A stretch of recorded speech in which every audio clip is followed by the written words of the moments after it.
Hello, I am Matt Williamson. I am sitting here in my hotel room still in Phoenix, somewhat early Thursday Pacific time, getting ready to head to the airport, go back home. So figured as good a time as any. I had a couple hours to kill to do my final podcast of the week. And a position I've been thinking more and more about for the Steelers, but in general, is the incoming or the draft class here at wide receiver. And I do believe that it is noticeably worse than it has been the last 3, 4, 5 years, where it's been unbelievable. You know, going back to the Mike Evans, draft class. I mean, it's been receivers flooding into the league. Well, this one's a little down. Now, it doesn't mean it's, void of talent. And I do think the Steelers more and more probably need to add one more weapon. Probably not at 17, except for there's one guy I love. And if you read my article this week, you'll figure that out real quick. But let's just dig in. I want to give you my top 5. Clearly my number 1 by leaps and bounds is Jackson Smith-Njigba from Ohio State. Unbelievable quickness, unbelievable route running, in and out of his breaks. I say this over and over. He's going to catch 100 balls a year, most from the slot, but I think he's more than capable outside as well. He completes the Steelers' offense. He's one of my few run to the podium to turn the card in guys at 17. The 5 skill guys you put out with him are Freiermuth, Smith-Njigba, Pickens, Deontay, Najee. Now, do you want your quarterback to succeed, your young quarterback? That's what you do. And if that guy's available, you jump all over him, figure everything else out later. Help your quarterback. He's a special route runner, producer. My number 2 guy is Quentin Johnston from TCU. He's the big-bodied 6'3", 208, and that's what this class is lacking. So I kind of rewarded him a little for being different than the others that are all sub 6 foot, 180 pounds, smaller dudes. He's really good after the catch. He's physical. He takes a little while to get going, but kind of a Mike Evans strider that is faster than you think because he's eating up so much ground with those strides. Drops are a problem. I don't really want him operating out of the slot. Plays big, but he isn't Larry Fitzgerald or DeAndre Hopkins in terms of ball skills and going up and getting it. Really good prospect. I look at him as like a Raven because he'll block. He's big and physical. I think he could end up in Baltimore. So the former Pitt star, Jordan Addison, is number 3 for me. Very, very good at everything. I don't think he's a master of quite anything, but really explosive, quick in and out of his breaks. Smaller than I want, though. I mean, 173 pounds. Obviously has a rapport with Kenny. I mean, that goes without saying. I think he's I was about to say he's a smidge overrated. I think he's a first rounder all day long.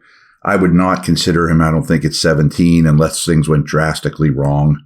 I like him. I just don't love him. This guy, I'm starting to love. Zay Flowers, Boston College. So he's 5'9", which isn't ideal, of course, but he's 182 pounds. I mean, he's like 10 pounds heavier than Addison, even though he's 2 inches shorter. He's pretty well built. Plays a slot, plays outside. The thing about Flowers is everyone in the world knew he was getting the football at Boston College. He's the only show in town, and they couldn't take him away, no matter who they were playing. And don't take this the wrong way, but his style of play, I'm not saying this, he's going to turn into this player, is very Antonio Brown-like. Inside, outside, physical, exploding out of his cuts, quick hands. I'll be honest. I mean, as I sit here talking through this, I think Zay Flowers is my number 2. I think I would take him ahead of Addison and Johnston, especially for the Steelers. An explosive player at all levels. The more I study him, I just keep checking boxes of things I love. So Zay Flowers, to me, in my way of doing things, is very much a player on the rise as I learn more and more, which is fun about this whole thing. My number 5 guy isn't for everyone. It's Jalen Hyatt from Tennessee. 6 feet, 176 pounds, burner, straight line, skinny dude. Ted Ginn, Will Fuller. I know those guys aren't superstars, but they scare defenses. Jalen Hyatt had a ton of long touchdowns at Tennessee this past year. And even when he's never going to be a high volume receiver. He's not going to catch as many passes as Flowers or Smith-Njigba or Addison or a guy like that. But even when he's out there, just his speed, you almost have to put a safety over his side. It's hard to press him because he beats you and you're done. It opens up a lot of room for the run game. He's a specialty player and everyone will look at him different, but he has immense value to me. So those are my 5. Called an audible on the fly here. Smith-Njigba 1, Flowers 2, Johnston 3, Addison 4, Hyatt 5. We'll be back with a couple more down the line receivers to talk about, a couple other things that are interesting to me as well with this class.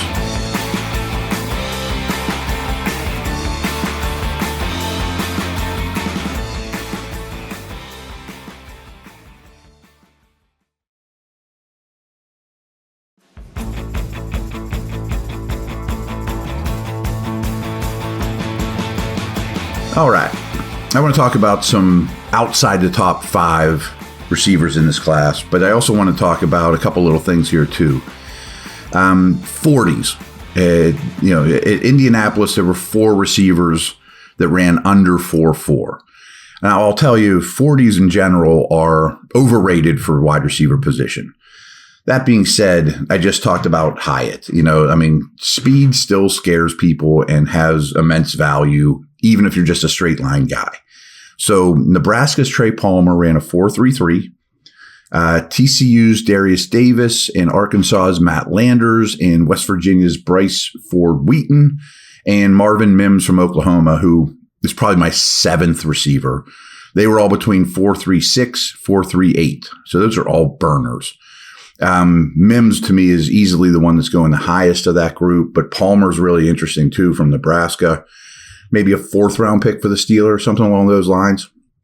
So I mentioned before about Smith-Njigba's change of direction, route running, sharp cuts. This is crazy. So the best 3-cone times, which I think are very indicative of route runners. Princeton's Andriy Osavesis, I kill his name, but he's a tall sprinter type. He ran a 6.85 3-cone, which is really, really good. Charlotte's Grant DeBose ran a 6.89, also really good. Those are the only guys under 6.9, under 6.9. 6.89, 6.85. They're the 2 best, except for Smith-Njigba, who ran a 6.57, almost a half a second better than the best in class, basically. That's remarkable, and it really translates to his tape. He is so hard to guard coming in and out of his breaks, and he sets it up well with head fakes and, his body language. I mentioned Mims before from Oklahoma. He was next best. He was a 6.9 flat, so he more than passed that test as well. Mims really interests me. Maybe, I don't know that it's worth the second round pick for Mims, but it's definitely worth the 3rd rounder, but he probably falls somewhere in between there. A couple other guys to talk about. Josh Downs from North Carolina is clearly my number 6. I'm starting to lean towards Mims as my 7. He's smaller. He's short, only 179 pounds, but he plays tough. Really a pure slot guy. Going to catch a lot of balls. Has a little bit of power in his game for being that small, aggressive, productive. I think he would be a nice pickup here.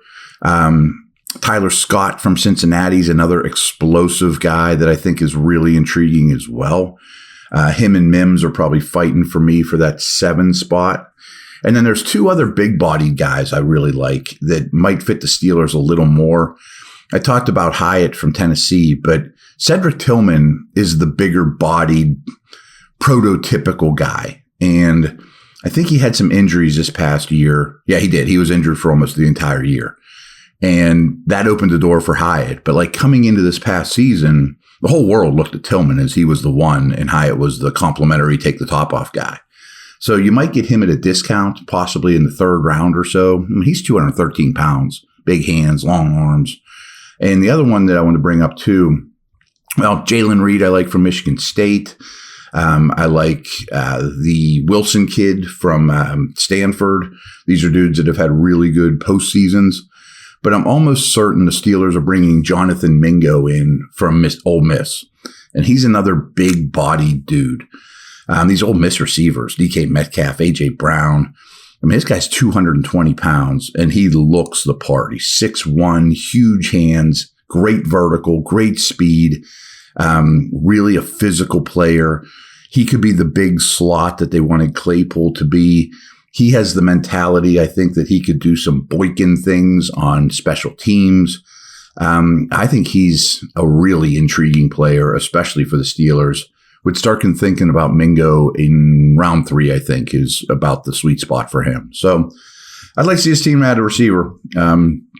Again, one of my pet peeves with young quarterbacks is leaving them a receiver short, a weapon short. That's why I keep harping on the tight end thing. But one more wideout would go a long way too. Yeah, I'm interested in Austin. Yeah, I really like Miller. But what if you had those two and Mingo all fighting for the spot as opposed to those two? And lastly, we always talk about this with the offensive line, but the entire offense was unbelievably healthy last year. Like, if you lose Deontay for a game, if you lose Pickens for a month, you don't have all of a sudden you're very short at receiver, and that's a problem.